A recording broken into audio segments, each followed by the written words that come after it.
Howdy everyone, Jimbo here with another knife review for you today. Today we're going to be taking a look at a Benchmade. Been quite a while since I've owned or reviewed one of these, so we'll see if I remember how to do it. Today's subject is the Benchmade 530. Semi-popular knife out there. There's definitely several other reviews out there from my peers here on YouTube.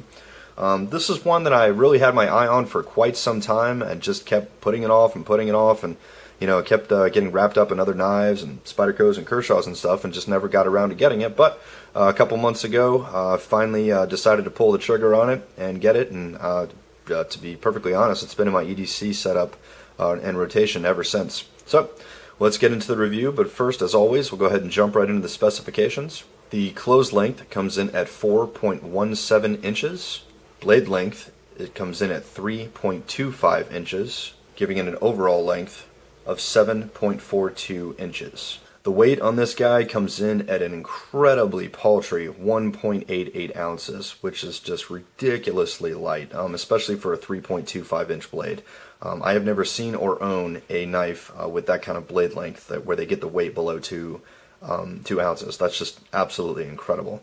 The way that Benchmade accomplishes that is it does have stainless steel liners. It's got 420 stainless, but the liners, and I'm not sure if you can see it in there, are so thin and hollowed out that they really don't add virtually any weight at all to the knife. I mean, it's negligible at best. I mean, they're so thin you can barely see them in there. So good job on that one, Benchmade.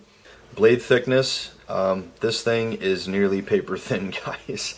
In all seriousness, it comes in at 0.09 inches thick. I mean, this is a very, very, very thin knife. I mean, I own thin knives, but this is a thin knife by I think anyone's estimation, which is really cool in my opinion. The blade material on this is Benchmade's proprietary 154 cm, their special heat treat on it, which I really haven't had any complaints with yet over several of the Benchmades that I own. They seem to really know what they're doing with that particular blade steel. The blade shape is definitely the textbook definition of a spear point in my opinion. Spear point being basically it's even on both sides, coming to an acute tip, almost like a rounded triangle. This one, one thing you'll notice, it is a hollow grind, as you can see right here. But one thing that kind of makes it unusual is this hollow grind is basically dead center of the blade. You know, the grind angle pretty much cuts the blade in half, giving it, in my opinion at least, a very handsome look. It's very symmetrical, to say the very least, and they say, hey, symmetry is beauty, right? And it just adds to the overall elegance of the knife, in my opinion. Very slim and very streamlined. The handle material is what Benchmade calls grivery. It's kind of very close to the same stuff that the Benchmade mini grip towing is made out of. Not quite as textured, but that's okay. It still feels pretty comfortable in the hand. The handle itself comes in at 0.37 inches thick. Again, just like the blade, although the handle obviously is a little bit thicker than the blade. This is a very, very thin handle compared to your average folding knife. So this is definitely a skinny and diminutive knife by all measures. Another thing I really like about the blade, just me personally, is the overall shape of it. With the hollow grind in the middle, it just kind of reminds me of a stiletto. When you look at the overall package, just kind of cool. Very unique looking knife. You just don't see too many knives out there that look like this. Deployment on this guy is done with dual thumb studs. There are some folks out there who really haven't been too fond of the thumb stud setup on this knife with respect to the handle, because there isn't really cutouts or a little ramp or anything to really get the meat of your thumb behind it.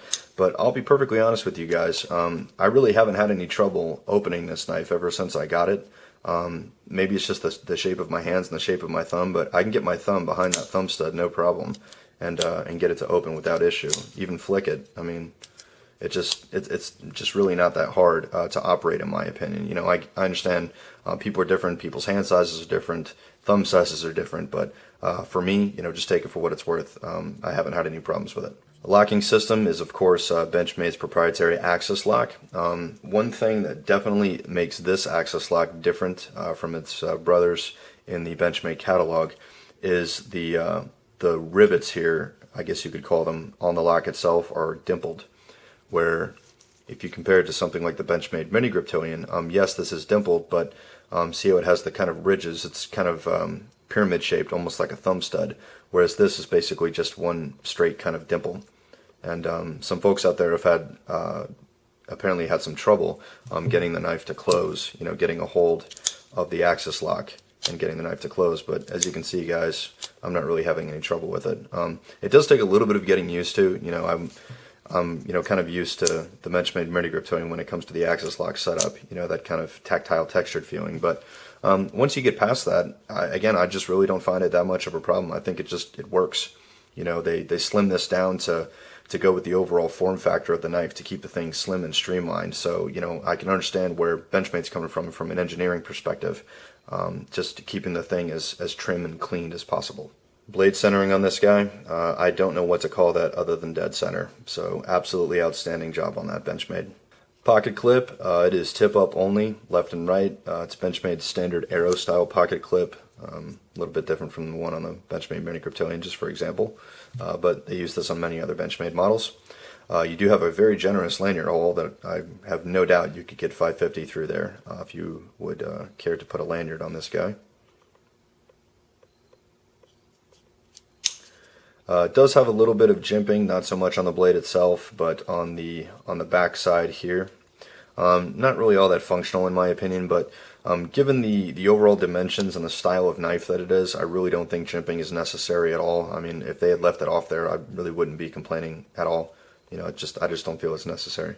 This is a Mel Pardue design, as you can see stamped there on the blade. This is made in the United States of America, and there is another version of this that I understand has been discontinued. There's a special REI version that had a blue handle and S30V blade steel. Was unable to find one. I definitely looked for one, but they're hard to get, like I said, because they've been discontinued, and it was only sold through REI.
Okay, we'll do a few quick size comparisons here. In the middle we've got the Benchmade 530, and we'll bring in the Benchmade Mini Kryptonian, Spyderco Delica 4, and we'll bring Kershaw in there, Kershaw Zing.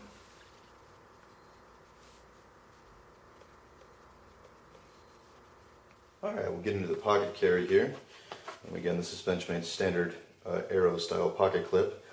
This one does ride reasonably low. The top end of it does not stick out too much. And one thing I definitely have to mention, in a couple of months of carrying this is the weight on this thing with 1.88 ounces. It is so light that you honestly forget that it's in your pocket. I mean, this weighs almost as little as the little Streamlight Microstream flashlight. That's about an ounce. And this isn't much more than that. 1 ounce versus 2 ounces, you just almost don't notice the difference. So for those of you who like larger knives, 3¼ inches, and you want something light, this is definitely the best choice that I've seen so far. So good job on that one, Benchmade. Alright, we'll do a quick cutting demonstration here. Still on the factory edge, have not touched it up, and like I said, I've been carrying this for a couple of months non-stop, so we'll see how the Benchmade 154 CM holds up.